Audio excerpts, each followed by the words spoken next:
The Idaho college student murders. Let me ask you, do you think the unthinkable could happen? Well, we're going to talk about that with James Buckland, our producer, on Charlie's Crime Talk today. It is where we talk about the episode that we just dropped just previously. The views and opinions expressed in this presentation are solely those of the individuals interviewed or participating and do not represent those of Charlie Crimebuster nor Peacemaker Network. All individuals described or mentioned in the presentation should be considered innocent until found guilty in a court of law. This presentation contains subject matter such as violence and graphic descriptions, which may not be suitable for all audiences.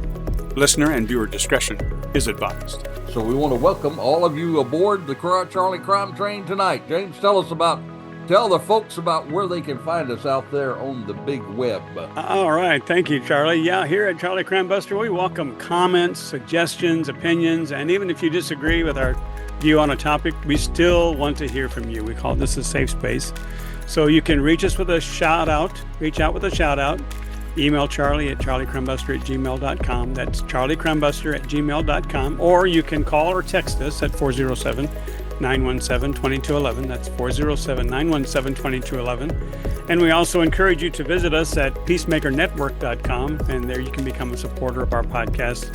And also the men and women, first responders, law enforcement, and our military by becoming a badge. That's badge, BADGE member for as little as $3 a month. And that's very affordable. And again, that's peacemakernetwork.com. And if you're a true crime junkie and would like to binge-cast, as we call it, you can listen to previous podcasts at our website at charliecrimebuster.com. That's charliecrimebuster.com. And our podcasts are on many popular podcast platforms. Just simply search for Charlie Crimebuster. And if you visit our Meta Facebook page, you can give us a like. That's facebook.com/Charlie Crimebuster. And you can also take Crime Talk with you on TikTok, and that's at tiktok.com/Charlie Crimebuster. And since you're streaming with us here on YouTube, we would like for you to click that subscribe button, and there you'll be notified each time we drop a new episode. If you click on that bell, and just please do us a huge favor by doing that, and we thank you. There you go. Right. Now, hey, I got to ask a question about binging, James. Binge-cast. Yeah, binge-cast. Yeah. But let me ask you, is it possible? Mm-hmm. Been thinking about this a lot with your binge casting. All right. Is it possible that you could binge twice by maybe binging some kind of snack that you might like binge popcorn or binge potato chips, or yes, binge ice cream chocolate sundaes. Yeah. So you could actually binge twice, right? I mean, you could binge by listening to the podcast and could have your favorite snack.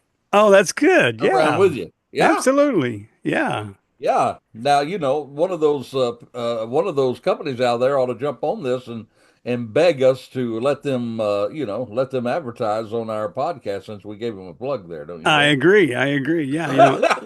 Yeah. We need to get M&Ms and Doritos. Yeah. M&M, Doritos, the whole 9 yards. I still like the chocolate sundae part. There we go. I like that. Yeah. I love ice cream. Yeah. Seriously, folks, we hope that you will look at charliecrimebuster.com. You'll find, hundreds of episodes there. 212, yeah. Yeah, so if you'd like to binge cast, just jump right on over there. Well, today, James, we're talking about something we've talked about before. In fact, we had a whole series on that. We did. Talking about going back to charliecrimebuster.com. They can go there and find that entire series. That's right. Where actually we were, if you remember, we were actually podcasting on this when we had no idea who had done this terrible deed. They were looking for the car, actually. Yeah, not only us, but the whole country. The cops in Moab did not know who had done that when we were beginning the podcast, and that whole series was right there. So you did not get to hear that, and you're really interested in this case, go on over there to charliecrimebuster.com, and I guess you can put in the search bar college murders, Idaho college murders, something like that, right? Yeah, Idaho. Yep. Okay. Yep. All right. Well, let's talk about this last podcast. Well, what did you mean by the phrase unthinkable in this episode? Well, I did say that the unthinkable could happen. First of all, let me say that it was unthinkable what happened there. What a Mm, terrible, terrible, terrible murder this was. Murder spree, actually, indeed. because this guy, Bryan Kohberger, has been charged with 4 counts of murder, Hmm. 1 count of burglary, and he's facing, James, the death penalty. And Wow. so, there's a lot of evidence, lots of evidence, in my opinion, that ties him to this crime. So this was an unthinkable crime, but attorneys for Bryan Kohberger have now made pleas to the court to exclude lots of that evidence.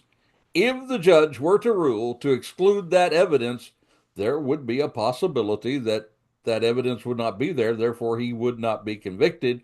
And here is this guy who I believe allegedly killed these precious students could literally walk. And I think you would agree with me, James, that that would be unthinkable. Oh, absolutely. Without a doubt. You know? Yeah, Yeah. but yet it could happen. Wow. So where and when did the crime actually take place again? Well, if you Just have, remind our yeah, listeners, yeah, you know. if you haven't been, following it and or you did not go through the series, actually the crime occurred in the early morning hours of November the 13th, 2022. And I thought it was so sad at the time, James, because we were just getting ready for Thanksgiving. Hmm. And I could not help think that these 4 precious students that were savagely murdered and literally slaughtered. It would just be such a terrible, terrible Thanksgiving for the families of these 4 students. So it took place November the 13th, just a week or two before Thanksgiving, on the campus at an off-campus residence Hmm. there on the University of Idaho's campus in a rural college town, small town called Moscow, Idaho. Hmm. There were 3 bedrooms in this house, and there were 3 floors rather, and there were 2 bedrooms on each floor. So you had your bottom floor, you had a middle floor, and you had a top floor. And the students that were murdered were on the second and the third floor. Hmm. The students that survived were on the first floor. So it happened November the 13th, right before Thanksgiving, 2022. That gosh, what it's almost. Can you believe how long that's been? I mean, I seemed know. like it happened yesterday. Right. Yeah. But It's very fresh. it happened way back in 2022, and pretty soon, it'll almost be 3 years if we hit November again. Coming up. That's right. That's right. Yeah. Now, Hmm. when will this trial take place? Well, right now, James, it's scheduled, and of course, anybody knows about trials, they can change those schedules on a penny. Yep. But right now, it's scheduled to go to start on August the 11th of this year. August 11th of this year. So that's not too far around, and for sure, I have an idea that Charlie Crimebuster here will be following that trial very closely. Oh, absolutely. We definitely want to keep up with that. No doubt about it. Well, why did you warn people to practice discretion when listening to this episode? Well, thanks to our fine producer, James Buckland, we always say that at the very beginning Hmm. of our podcast. You did a wonderful job on putting together our disclaimer, we call it, where we actually do, because, let's face it, we handle some very, very evil stuff, and We some do. very cruel stuff and some very graphic stuff. And though we do that, we try to make the program as user friendly and hopefully something that the whole family could listen into. Right. But there are those times when we have to cover these cases and we have to point out that there's some really, really graphic stuff coming up. And this murder scene, and I have, as a law enforcement officer, have been on murder scenes and investigated murders and been a part of that. And most of us have seen television programs and these officers that were there that day had seen a number of scenes, but they said they had never seen a scene like this one. Wow. I mean, you can imagine that these 4 young college students were not shot, James, not just a bullet hole. They were savagely cut, Mm. knifed, and you can imagine the blood. I mean, if you just have a head wound, you can imagine the blood. But if you're cut, there's a lot of blood, and so there was blood. In fact, I remember looking at the pictures of this residence, this off-campus house there in Idaho there, and I remember in Moscow, you could actually see, and they pointed it out, that there was actually blood flowing through the house. You could see it on the outside coming out through the Oh, shutters there, or the wow. you know the boards there. So they said there was blood just all over the place. There was matter, human flesh, all over the place. Against the walls were just splattered, and so it was a terrible, terrible murder. And of course, we had to share this with the listeners that this was the kind of monster that was in there mutilating these students. And so I felt that it was only right to say before we covered that in the podcast, hey, this is going to get pretty graphic, you Hmm. listener discretion there in that area. Well, tell us about the victims. Well, there. This is such a sad story because these young people, they were very active on social media, and you could just see their pictures, and they were so full of life and Hmm. very attractive, Very. Yeah. nice looking people. Yep. Madison Mogan and Xana Kernodle, they were two that lived on one floor. They had actually worked together and had been together most of their life. They knew each other earlier. Wow. And there was a third one by the name of Kaylee Hmm. Gonzalez, and she had recently moved out of the house, but she had returned to attend a nearby party. So she was there that night. So there you have Kaylee, you have Madison, you have Xana, and then you have a fourth victim, which was Ethan Chapman. Hmm. He was Kernodle's boyfriend. Ah. He was sleeping over the night of the attack. So you had these three precious young women, and you had this one guy, Ethan Chapin, who was the boyfriend of Kaylee. Uh, actually, boyfriend of Xana. I'm sorry, it was Xana's boyfriend. So you have Xana's boyfriend, and then you have Madison there and Kaylee there, and these young people had their whole lives ahead of them, and it was so sad when you saw interviews of the parents. And this is what we try to say at Charlie Crimebuster, that while we're always interested in the mystery, while we're always interested in the crime, we just have to remember that these are real people. Right. Right. Absolutely. They have loved ones, they have friends, and True. in this case, my goodness, these young people had their whole life ahead of them, and here they were. They were not, James, at a I'm from Knoxville, Tennessee, that area where I'm from, and we have the University of Tennessee there. Hmm. And it's called the Tennessee Volunteers, and it is a college town, and it is a partying town, and it is big and huge. And you might think that if you sent your young people, you sent your son, your daughter to a place like that, you might worry a little bit about them because Right. of it. But this was a smaller area. This was in Moab, Moab, Idaho. Hmm. Hmm. A very very nice town. Very little crime whatsoever, and you send your students there expecting them to be safe, and then you wake up on the morning of that November morning and suddenly realize that your daughter, your son, has been maliciously murdered. I can't imagine the shock No. that these parents had to face. Unreal. Unreal. Well, as we typically do during our presentations, we typically break for kind of lighten the load, as you call it, of all the graphic that we share. And so you break it up by sharing a crazy crook story. So tell us about the crazy crook of this week. Yeah, well, we've said often on this program, and people certainly know that across the country, there is that Florida man thing where you Google Florida man, you see all kinds of crazy things, Right. a lot of crazy crooks. Well, this wasn't a Florida man, this was a Florida woman. Oh, And I okay. got to tell you, James, we have some crazy Florida women here too. Yeah, true. As well, we're equal opportunity for crazy crooks, I guess you might say. That's true. That's true. This was a lady. Actually, it was in Panama, Florida, Panama City, Hmm. and she was actually, as I researched the story, she was actually getting ready to check into rehab. And so sometimes when people get ready to check into rehab, they like to have one more fling, Yep. one more buzz before they get there. And so It's true. she was going to text her drug pusher to get drugs. And so she did text her drug pusher. Her drug pusher was a guy that was known by the initials PJ. Well, what this crazy crook, I guess, forgot was that in her phone she had another person by the name of PJ.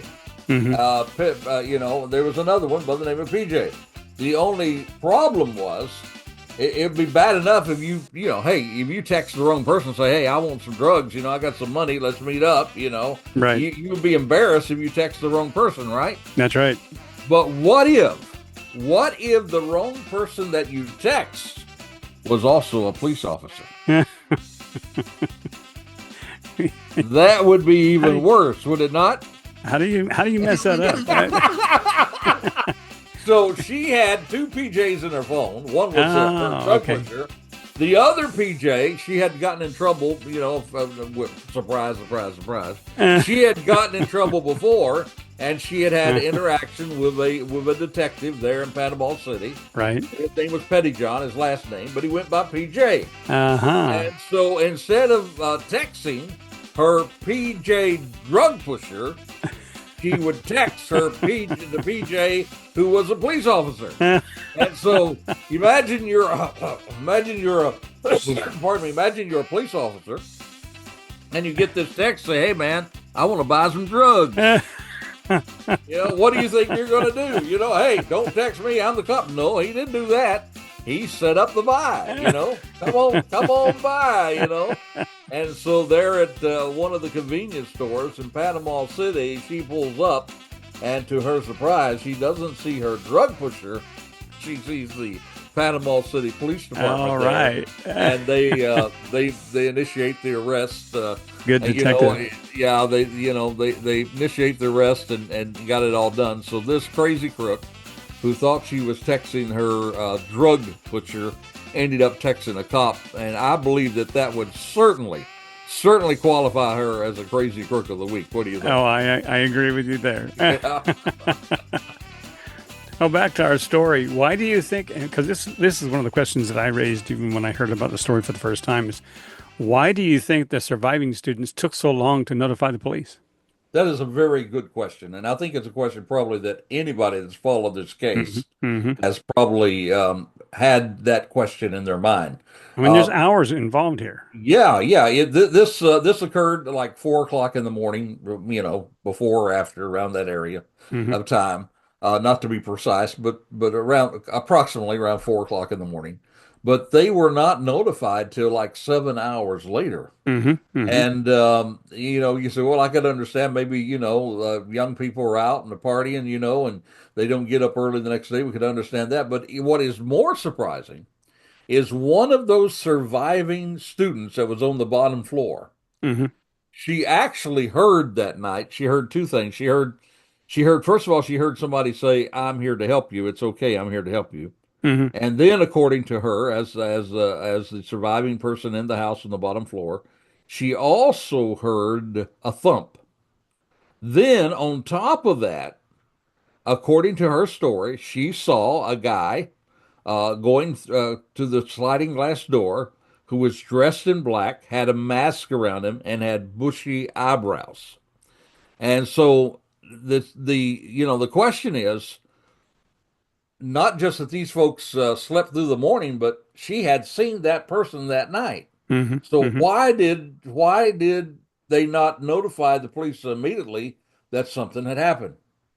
Well, the best that we can understand is that, keep in mind that this is a college town, right? And young people drink, and apparently, from what we can understand, most all of those involved in this whole incident were partying that night, and there is a very high possibility that this young lady was intoxicated. And then on top of that, according to her, she said, I was just frozen, and I can see maybe she got up and say, well, maybe I just dreamed that, maybe that really didn't happen, right. And then keep in mind, our mind, God made us as beautiful creatures, in my opinion. We have the flight syndrome and we have the Right. fight syndrome. We have that inner, I called it the last podcast we talked about. We talked That's about right. that inner guardian angel within us. That's So right. also the body takes care of itself. And there have been all kinds of situations where, people have gone through something like this and they've blacked out and they can't remember anything that happened whatsoever. That's So true. it could be that her mind was just protecting her that night Mm. and it just kind of blacked out during that time. We don't know. We really don't know, but we do know this that this when they actually contacted the police the next day because the two surviving students on the bottom floor. And let me say this about the floor because a lot of people don't understand it because they say, how could you be in the same house, be on the bottom floor, and all this happened and you not know it? This was set up as student housing. So it wasn't set up like a regular house. Mm. Each one of these floors had their own entries into it, Ah, the okay. back and the front. So you could go into the second floor and not even ever be on the first floor. So Uh-huh. it wasn't that he went through the first floor and up the stairs to that. You could have easily gone in there through the second floor. So you could understand how that could happen. But it didn't. The next day they tried to reach somebody, they didn't reach him. And it was even another more mysterious thing. When they called the police, they said they thought that somebody was unconscious, Mm. and had not woke up. So a lot of strange things happened with that. But, the terrible thing that happened that night, and not only terrible for the families of these precious young people that were murdered, but you have to imagine how terrible it was for those two surviving students Right. Right. that survived all this. I would be asking myself, that I would be telling myself that could have been me. Right. And then I Exactly. would be asking, why wasn't it me? Uh-huh. And survival guilt could come in, and all kinds of Absolutely. things like that. So Y- here's two students, for whatever reason, they never notified the police to the next day when I guess and keep in mind, we've all had young people and on the weekends they sleep in the mornings, so it's mhm. not unnatural for people not to be up and moving around early True. in the morning. That's the best way that we can figure that out. Lots of speculation there. I am anxious to hear how this is actually, if it is revealed at the trial, and if there is a trial, I'm anxious to see how that story will be told about the one student that saw uh, allegedly Bryan Kohberger as he Mm. was leaving that house. What are Kohlberger's lawyers trying to get done with these recent filings anyway? Well, to catch back up with all of our folks, what had happened was these murders that took place. Nobody had any idea whatsoever who did this. The police were keeping all of these things very, very close to their own chest, and we're That's not telling a amazing lot work of it. too, but Yeah, yeah. it was amazing, and I Yeah. think it was very helpful in finding and locating this person. But there was that night, whoever the person was that did this, which I believe allegedly was Kohlberger, there was a knife sheath, the case for the knife, not the knife. Hmm. To my knowledge, they've never found the knife. Even to this day, they've not found the weapon. But there was a sheath that knife was in. And on that sheath was some DNA that was left there by someone, and some blood there on that touch DNA, I guess is what it was left on the knife sheath. Now, they also got a tip, and I mentioned in the podcast that there are two, I believe, heroes that are unsung in this case. One was they were trying to find out, well, looking at all the cameras, there's a lot of cameras today, and everybody looks at cameras, and they were looking at Hmm. cameras and trying to find if there's something suspicious. Well, pardon me, there was one convenience store clerk was bored one night, and the convenience store was right in the proximity of this particular house, and she was looking at the video coverage, and she noticed this white Hyundai that was going in and out of the area there, and Mm. she alerted the authorities. And the authorities then, as you know, we even put this on the podcast and That's right. said, "Hey, this is a white Hyundai that people are looking for. You Hmm. know anything about this Hyundai that could have been around that area at that time?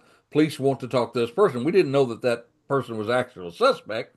We kind of thought it was, but they didn't say it was suspect. It said a person of interest at that Right. time. Right. a person of interest to find it. Well, there was a second unsung hero, and this is a college nearby, not the same college, but one like 8 to 9 miles away. And there was a campus cop there who was going around checking all the cars, and he found that white Hyundai Mm-hmm. there. And they were able to, trace that back to Bryan Kohberger.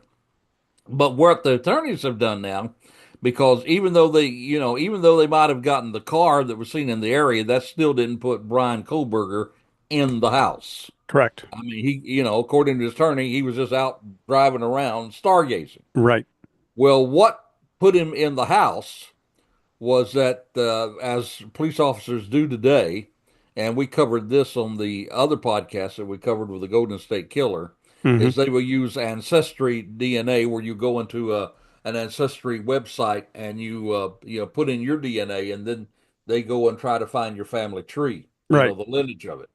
And so that's very common today in police work.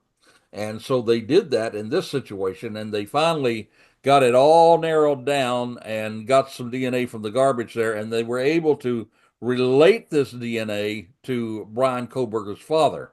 And then so they had the guy who Mm-hmm. was, registered to the car they saw, and then they found that there was a connection to the DNA left on the knife sheath, and they were able to do that through going through this ancestry DNA. Mm-hmm. So the attorneys now are arguing that that's an unconstitutional search.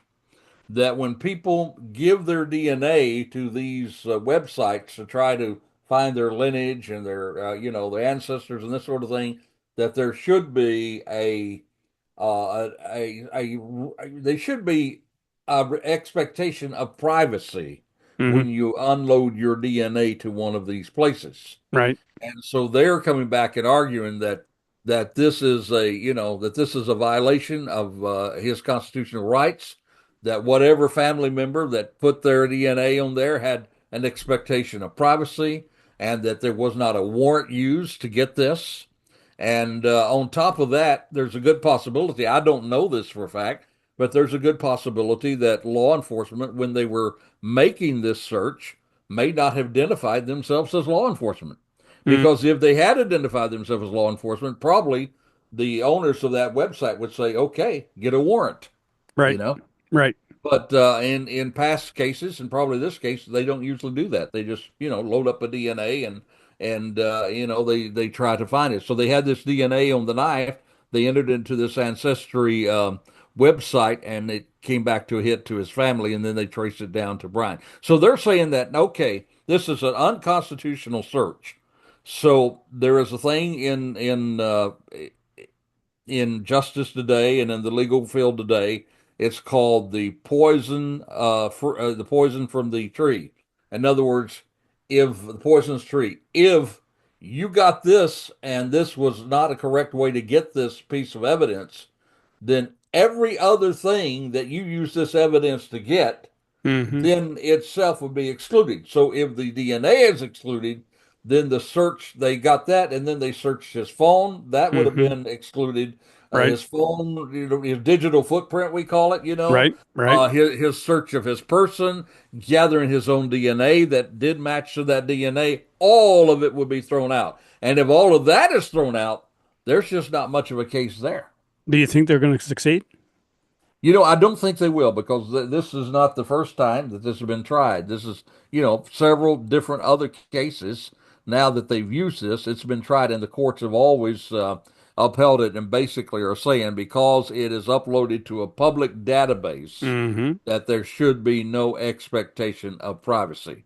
But it is really, something to really think about. I Oh, mean, if you took this crime out of it, take the crime away from it totally, the crime away right. from it, and not even think about the terrible, horrible crime that took place, and you were going to take your DNA and upload it on a website like this, you would probably think, hey, I think these people have some sort of obligation to keep that private, you know, Mm-hmm. Mm-hmm. between me.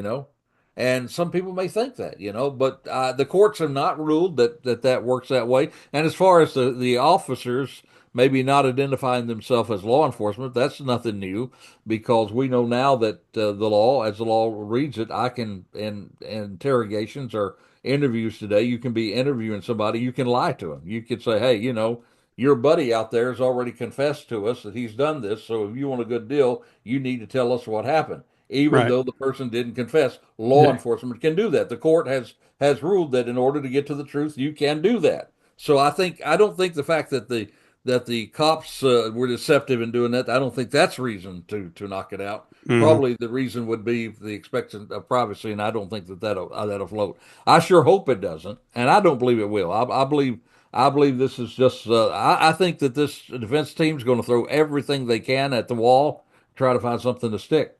But I Well, tell you, they are very aggressively defending him. they are. Yeah, it's true. You know, Well, what do you and you think is? think about this. I mean, here's a guy.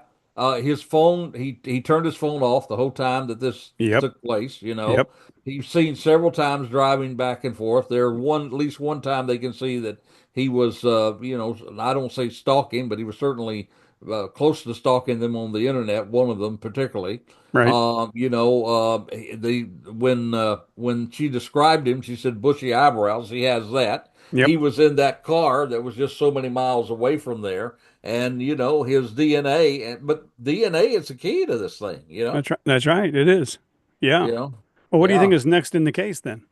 Well, right now the judge has not ruled on this, and Mm. so the next big thing is the ruling from the judge on this, and I think we're gonna see that. Now they also said the his attorneys also said that the police department, that law enforcement and investigators were deceitful in the rest of that. But the reason they're saying that, I think, ties it all the way back that the deceit started with going to that website and not saying that you're law enforcement. So they say all this other stuff is deceitful too. It's Mm. deceitful for you to get this warrant because you were deceitful back when you got the DNA profile to lead you to it. Gotcha.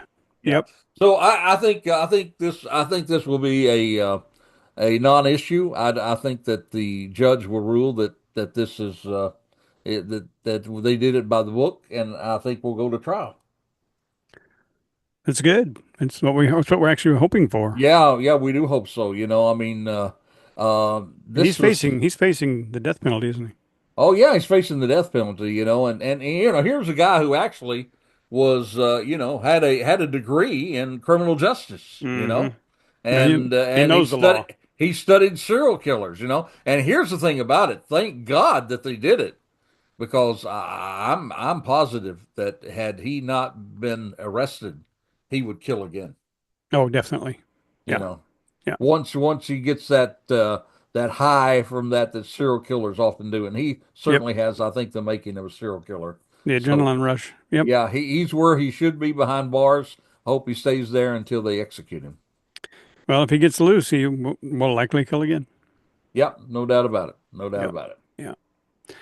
Well, thank you, Charlie. This is really a good episode, and I really enjoyed discussing it with you.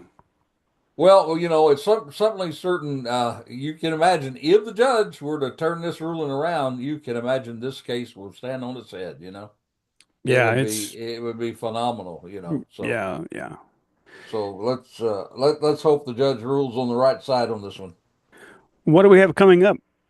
Well, we're gonna get back into some of the other stuff that we're looking at. I'm hoping that maybe I'm not sure when the judge is going to rule on it, but it would be great that we could have some news to tell people during Yep. the next podcast coming up. So maybe Yep. we can piggyback onto this and see what's happening here. And of course, things happen every day. And by the way, before we leave, we do want to remember those families of the people that went down on this airline in Washington today. Yes. Yes. American Airline. What a terrible tragedy that was as Yeah. well. So And things happen. and the soldiers as well. Yeah, Yeah. yeah, exactly. So things happen, in a heartbeat, and so stay tuned. We'll have another good one this next week that we'll release. All right.